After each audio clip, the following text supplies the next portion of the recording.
Саша, убирай телефон. Да я без выхода даже смотрю. Я чувствую его магнитное электрополе. Лучше бы ты кое-что так другое чувствовала. Не поняла?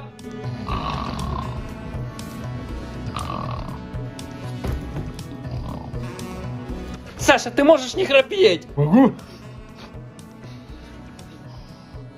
и не сопеть. И не пердеть. Блять, мне может просто умереть? Было бы неплохо, я из-за тебя уснуть не могу. Представь себе, я тоже. Вот как он это делает? Да блядь! Кто здесь? Ёбаная дверь! Я тебе распилю нахер! Не надо!